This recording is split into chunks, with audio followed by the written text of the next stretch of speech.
Assalomu alaykum Bog'dod, Teroq, Davron aka. Nima sababdan assalomu alaykum o'tga chaqirdingiz? Kista tadbirkor kelgan. Kista tadbirkor. Shuni 2 minutaga olib chiqishimiz kerak. O'zbek tadbirkorlarimi shu yerga kelgan? O'zbek hammasi. Tadbirkorlar ko'paysin, 95 milliard import qilar ekan Iroq.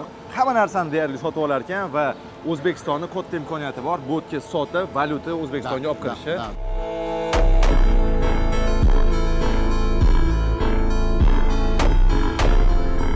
Davron aka, Baghdad International Fair выставкasiga yetib bordik. Bu nechta davlat ishtirok etyapti? 36 ta davlat ishtirok etyapti. Va biz ham o'zbeklarimizni ko'rib qo'llab-quvvatlayapmiz. Обязательно. Eng qizig'i do'stlar, ko'zimga birinchi bo'lib tushayotgan narsa Damas.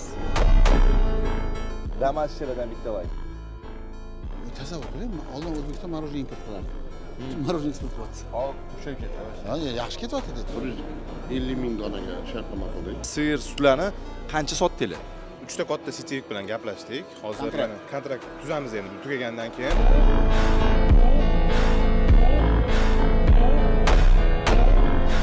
Nech pulli summaga sotasizlar? Mana 2025-yilda qanaqa savdo qildinglar Iroq bilan?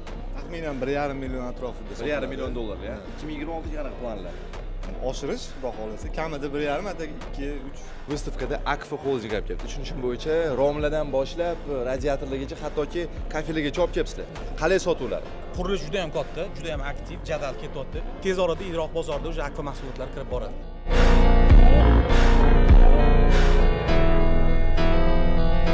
Do'stlar, mana qizuv yana O'zbekistonda, mana bitta Artel texnikasi turibdi, mana bitta akkumulyatorlar Jizzaxda ishlab chiqarilar ekan. Bu yerda hamma premium mashina yuradi. Biz ular uchun start stop EFP batareyalar ishlab chiqarish yo'lga qo'yganmiz.